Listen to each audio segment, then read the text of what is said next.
Hello, my name is Bob Miller, and I'm standing here beside my new Nova Kool 6406.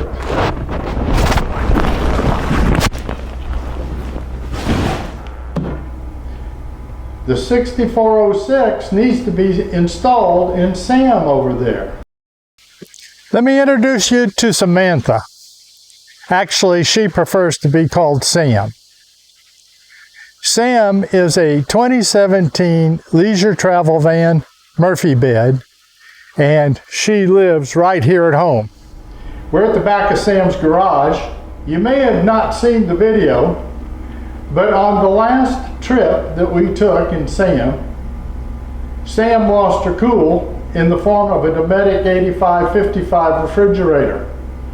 If you'd like to see how I came about picking out this 6406 as a replacement, you can see the link right up there. I've done a lot of research on how to install this 6406 into Sam. I did a lot of that research on Facebook on the Leisure Travel Van Upgrades group, and would like to thank Gerald Miller and Patty Cook for their contributions who did this work before me. There are a few others that have done similar work, and you can find a lot of good information on that Facebook group page.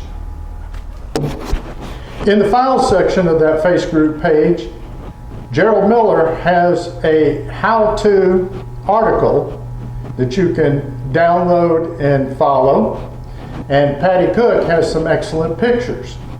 But I'm a visual person, and maybe you are too. So I decided to do a video.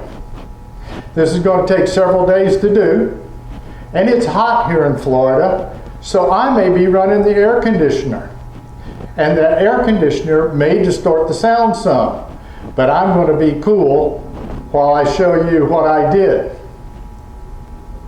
If you can put up with the close-up pictures because of the limited distance that I can get the camera from where I'm working, and you can put up with the sound distortions because of me running the air conditioners and other things, maybe I'll make your job a little bit easier.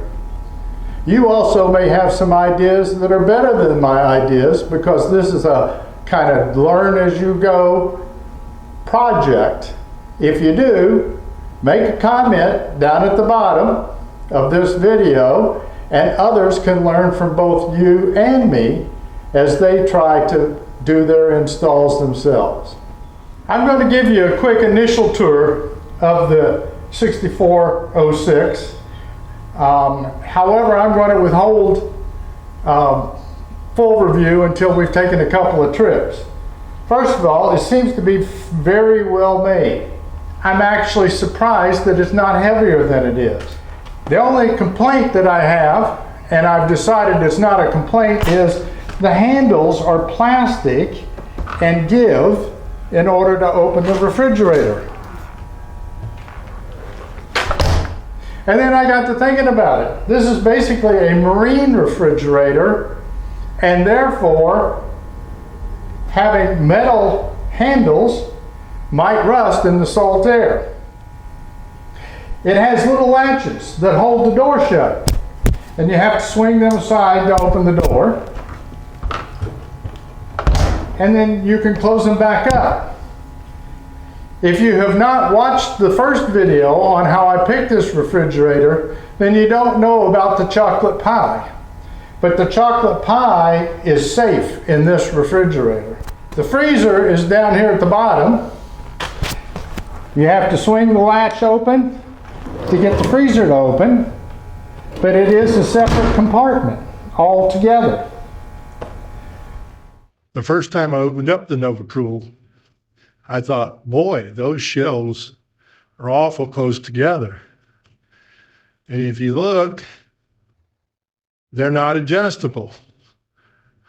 And it didn't look like to me that you were going to be able to put a jug of milk or a tall Coca-Cola or soft drink bottle in there without taking out one of the shelves. And if you took out one of the shelves, you'd lose it.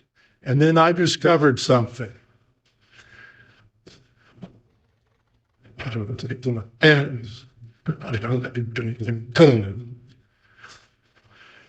These two shells have a hinge, and you can lift them up, and the lid of the bottle sticks up over the shelf. So you close it up when you don't need it, and you lift it up when you have something too tall to go in. Well, it's not going to install itself, so let's get started. The first thing we have to do is to get the 8555 out. And we start back here in the back. Now, this is not part of this installation process, but I wanted to show you something. You see these latches that hold this vent in? I think they're very poor design. And actually, you'll notice that beside one of them, I actually have a screw. And that's because that latch won't hold anymore. If you look up here, you'll see that one is completely gone at the top. But you don't really notice the screw, so it's not too bad. And just like that, we're inside. Once we get in here, we've got to unplug the propane, the AC electric, and the DC electric. One of the first things we need to do is to go burn off all the propane by shutting off the valve and lighting the stove. Okay, I can't get the stove to light, so I've got the propane off. I guess it's safe to pull the propane off of the refrigerator. Okay, the propane's off, and for me it was a 3/4 inch wrench needed to take it off. Right here's the AC electric. We got that unplugged. And I'm going to just start pulling wires down here and see what I get. Before I start pulling any wires off the back of that refrigerator, I'm going to kill all the electricity to the unit by shutting off the main shutoff valve here. We should be dead throughout the whole coach. The DC's right in here. I'm just going to start pulling wires. Now I need to cap off this propane, and to do that you need a 3/8 flare plug for propane. Here's the plug that I got at Lowe's. It says it's a number 877010. I'll try to get a link to it. And I picked up some plumber's tape. Actually, it says it's the yellow kind and it's for gas. I think it says somewhere on here. Come on, bud. Come on, Winston. Come on, buddy. Well, Winston. yeah, it says yellow gas line. You probably can't read it. I wrapped the tape around the nut, and I wrapped it around counterclockwise. That's so that when you screw it in, the tape won't tear off. Fortunately, the head of my nut is an 11/16. As we've already established, this one's 3/4, so I have two separate wrenches that'll fit. Okay. Well, they say to test this with some soapy water. Most everybody I know that does that does it with a spray bottle, but I don't have a spray bottle I want to use, so I'm just going to get it wet like this.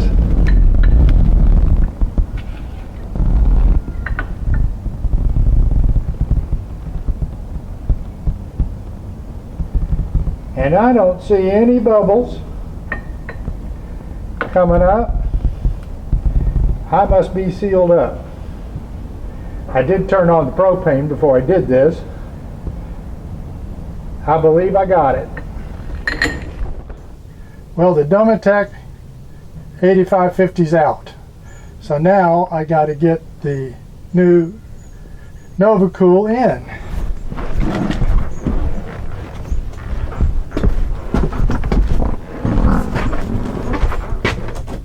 There's a solid base right here, and we're going to seal off that vent, and we're going to put insulation across the back there. There were 4 screws holding it, and only 4. They were behind these little plugs that were on the side of the refrigerator. Those plugs went in those slots, and there was a screw inside. It's one of the square screws, square slot screws. There's another one, and let's see, down there's one that was down on each side for the bottom, and it hung up on the lip, so it was a little difficult to get out, but we raised it up just a little bit and it slid right out.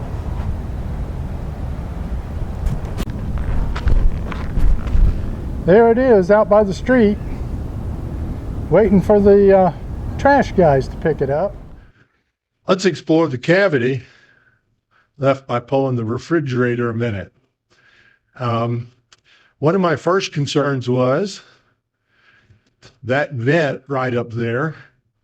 Does the microwave need that vent? Because one of the things that we need to do is to close off and insulate that back panel. Well, you're not going to be able to see it, I don't think. Let me try tilting the camera up this way and see what I get. Probably not much, but you can feel up there.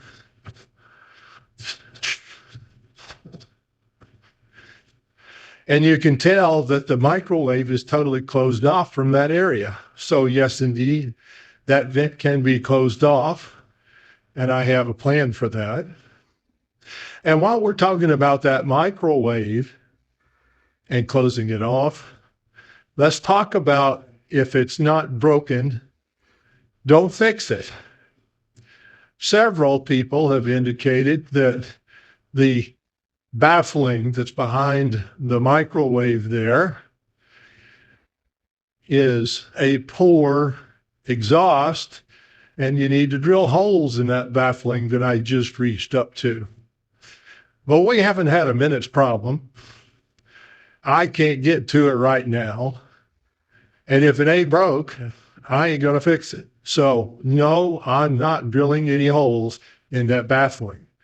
What I'm going to do is to seal off that vent and then create a shelf right above there and drop some insulation down into it in order to seal it off.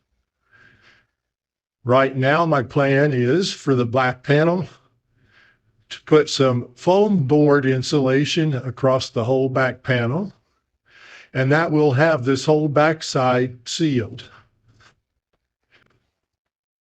Here's a better look at what that baffling behind the microwave looks like through the vent from the outside. Again, I'm going to leave it alone. Now, I'm going to give you some measurements, and you're just going to have to accept my measurements because it's awfully hard to get in there and show you the exact width. The cutout space for the Nova Kool needs to be 46.5 inches tall, 20 1/4 inches wide, and 19 3/4 inches deep. Unfortunately, this opening width-wise is 20 1/2. So I need to add a 1/4 inch to the sides. If I put spacers on both sides, that means those spacers are only 1/8 of an inch thick. That's not a lot of meat. I may decide to put all 1/4 inch on just one side. I'll do that as I'm putting it in. If you look at that rail right there, that rail to the face is currently 18 inches long. It needs to be 19 and a half inches deep. So I'm going to have to take that side rail off. I'm going to have to take this bottom rail that's attached to it off. But I think I can do that because the screws are right there and I'm able to get to it. Then you see there's one at the top. My initial plan, which was similar to other people's plan, was to raise this floor because the refrigerator is 2 inches shorter than the old Dometic. But if you notice, that rail is just about 2 inches. And I've decided that instead of raising the floor, I'm going to try to lower the ceiling by putting a piece of molding across right underneath that divider where the microwave goes. By doing that, it means the refrigerator will slide underneath that back railing, and I don't see any screws to take it off anyway. They must be on the other side. So that is a benefit that I won't have to get that rail off. Width-wise, I don't have any other problems. Once I take those back sections off, however, you see this wiring sticks out a little bit. And to be honest with you, as we slid the unit in, I'm afraid it would crimp those wirings. So I'm going to cut a notch out of that rail right there and set back the wirings so that they don't get damaged when installing the refrigerator. Let's talk wiring for a minute. I'm certainly not an expert on wiring. As a matter of fact, I probably know just enough about wiring to be dangerous.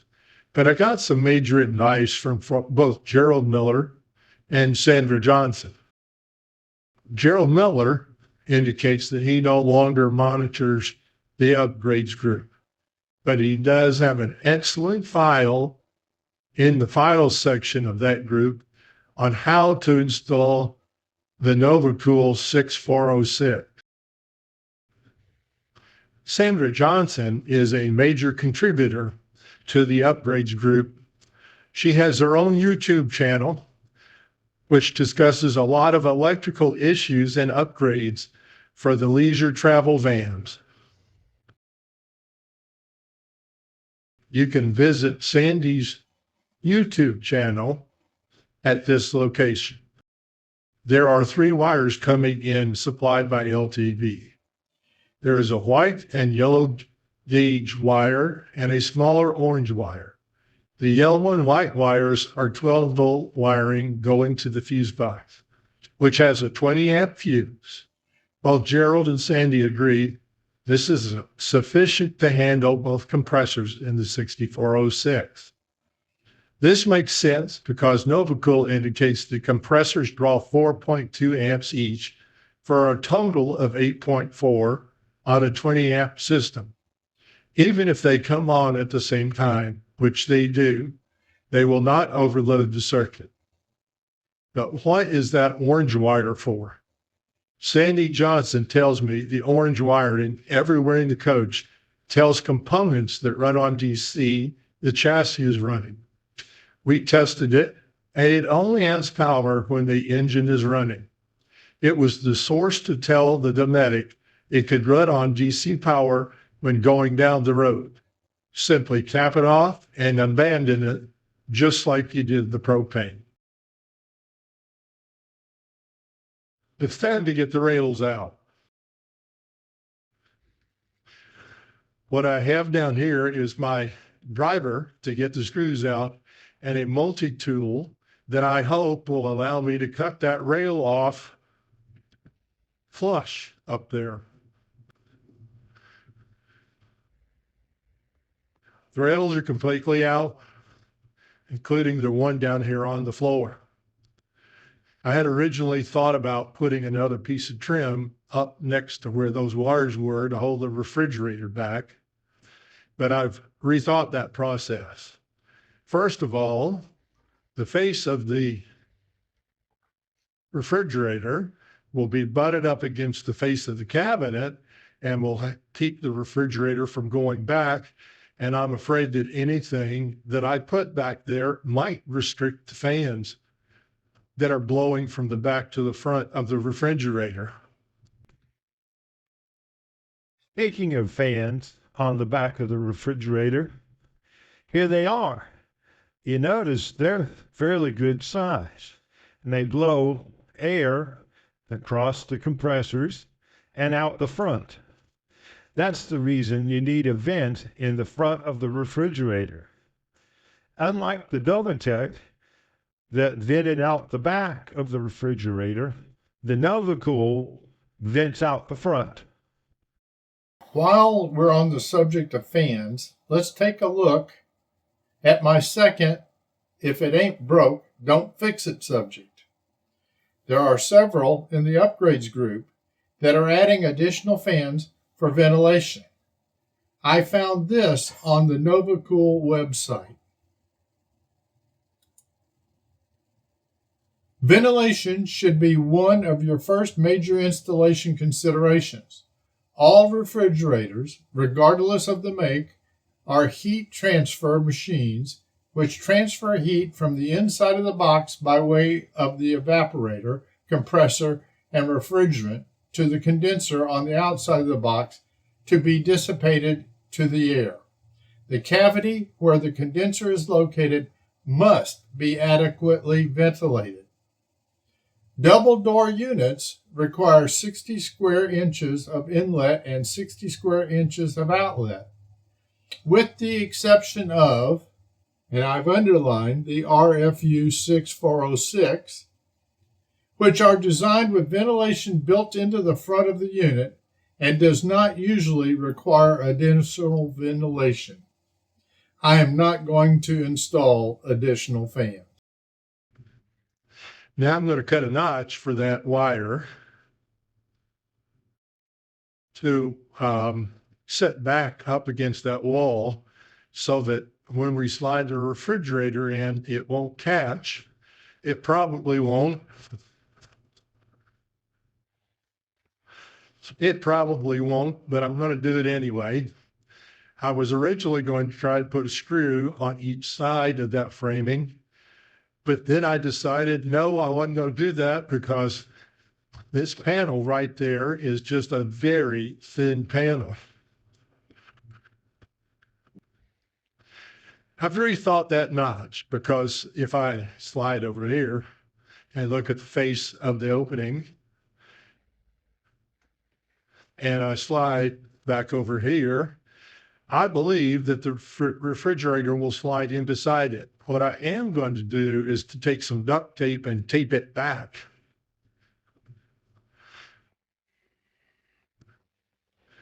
There, I think that will easily allow us to slide the refrigerator past that wiring without catching on it. These vents need a moisture barrier in addition to the insulation that's going to be behind them. Okay, I admit it.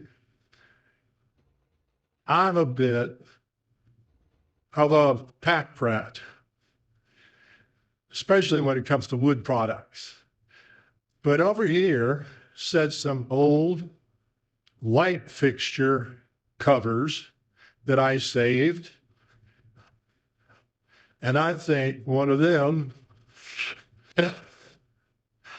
cut size may be perfect for the moisture barrier I need. I guess that being a pack rat pays off once in a while. I'm going to attach it on using number 6 half-inch screws, and I think that'll provide a very good moisture barrier. I applied a little duct tape to the edge as a little more precaution on the edge. Now let's go see if it will still fit in the slot. Well, it took a little work, but it's in there.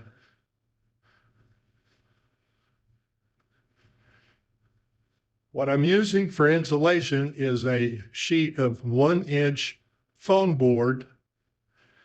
I don't know what the R factor is because, to be honest with you, a friend of mine gave it to me off of a construction site.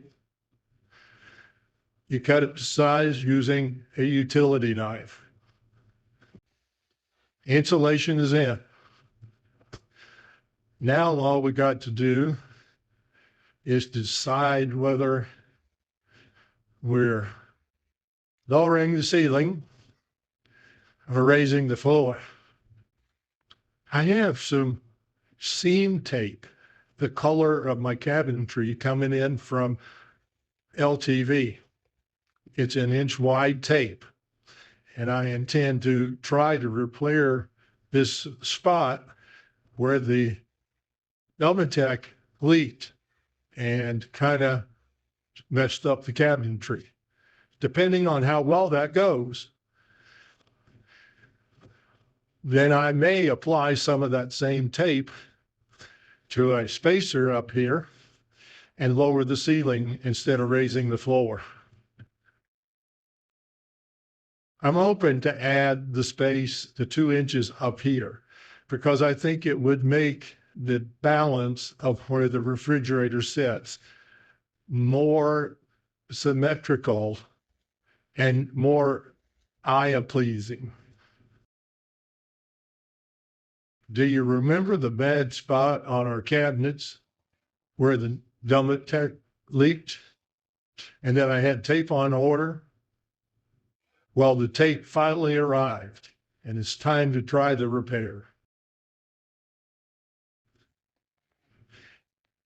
We took the new tape and repaired this spot down here. And I think it turned out good enough that I'm going to try to put the extra 2 inches needed up there. Here is the before and after. It's time to get our new cabinet face strip installed up here to close up the gap where the Nova Kool isn't as tall as the opening is. Even though the cutout is going to be 21.5, the space across there seems to be closer to 21 5/8. I'm going to install it with pocket screws, commonly called also Craig screws by a brand name that's famous for the pocket screws. Pocket screw joinery is invisible because it's all on the back side of the board and it's quite strong. You start by making your piece the same width as what you're trying to attach to. The existing cabinet face is an odd size.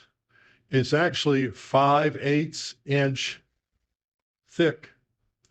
I think that's probably because it started out as a 1/2 inch thick piece of wood, and then the laminated cabinet face was attached, adding an extra 1/8. So my piece needs to be 5/8 inch thick. I would normally then attach my new piece to the existing piece using a Craig clamp, but I can't get a Craig clamp onto this piece because of the framing that's behind it. So I'm going to make a block to put on each side for my new face piece to butt up against. I have calculated that my new cabinet face piece needs to be 21 5/8 inch long. I'll come back to that. It needs to be 2 3/4 inch wide to fill in the space, and it needs to be 5/8 of an inch thick.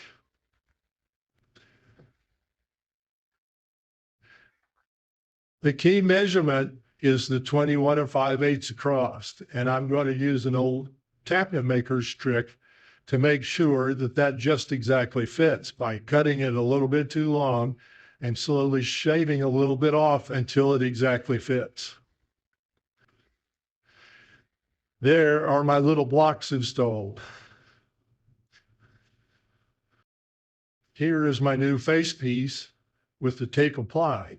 It took 3 strips across to cover it, but I think it looks okay. It now needs to be cut to size. Once the piece is cut to fit, we need to drill our pocket holes. To do that, you need a pocket hole jig, and it comes with a special drill bit that has a stop gap on it. You set the stop to the width of your material. You clamp the piece into the jig. This is a fairly deluxe jig. There are several others that are less expensive and less sophisticated, but you will need a pocket hole jig to do this. I put a total of 6 pocket holes into my piece, 2 going into the top and 2 on each one of the sides. I'm going to use 1-inch screws. They're for indoor use, and I don't think I need any longer than 1 inch. You need a fairly long driver to drive the screws because they have to go up inside the pockets. Even though pocket hole joinery is very strong, I'm going to use glue. Glue is an extremely strong bond. It's actually stronger than the wood that it bonds together, and it is a woodworker's friend. Well, I've lowered the ceiling. Now I gotta widen the sides. I decided to put an 1/8-inch spacer on each side to close up the area. The screws that hold the refrigerator in are just about at that point, but if I angle them somewhat, I think they'll go into the cabinet. And I'll use long screws. The refrigerator will keep the spacer pressed out, and it doesn't take much to hold it in place. So in order to keep it centered, I decided to use 1/8 on each side.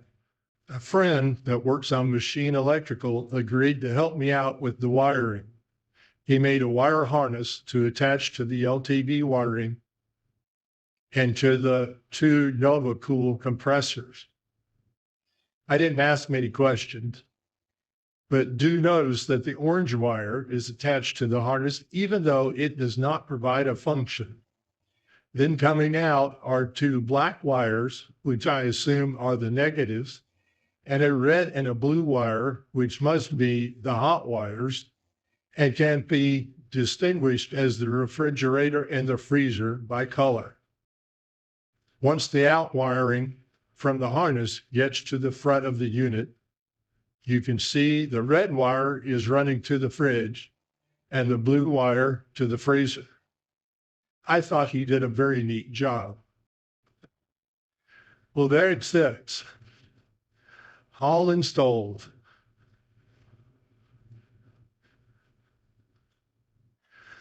I still got to cover up the grate down there. But that shouldn't take much. And I'll be honest with you, I only put in 2 of the screws. The reason is if it's so tight in there, it's not going to go anywhere. And 2 of the screws are very difficult to get to anyway. So I only put in 2 of the screws to hold it in.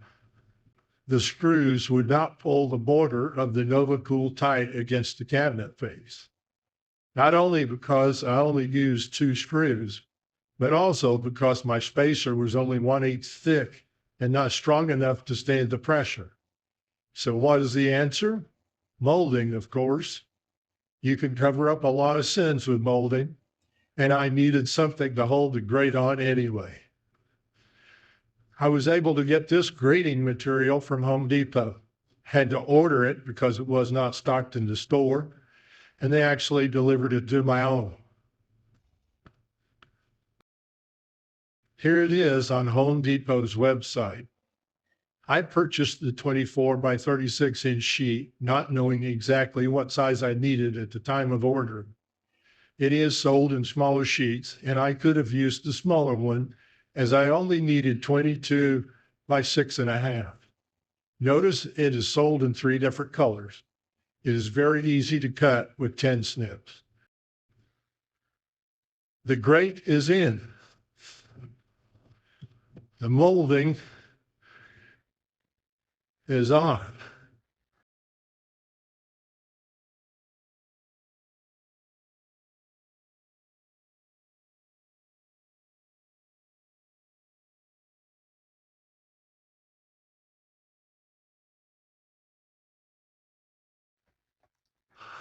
I think we're going to call this a wrap. As I mentioned at the beginning of the video, this is a learn as you go project. This was my idea of how to get the job done. But you may have some input and may have some better ideas of how to do some of the things that need doing. If you do, leave a comment below so that others can gain from your insight and my insight, making their job easier. I hope you enjoyed this video and got something out of it. If you did, please hit the like button. What's next? We need to upgrade the solar and the batteries. Sam is 2017. Things have radically changed and improved since 2017. So we're going to have new solar panels and new lithium batteries installed to help run the refrigerator. That, for me, is not a do-it-yourself job. I've already mentioned that I don't do wiring very well. But I think I found a company in Winter Haven, Florida, that seems very knowledgeable and reputable. And we're taking Sam to them in the next couple of days to get the new service installed. Once we've had a chance to live with what we have installed, I'll do a review of what they did and a review of the company themselves. Have happy travel.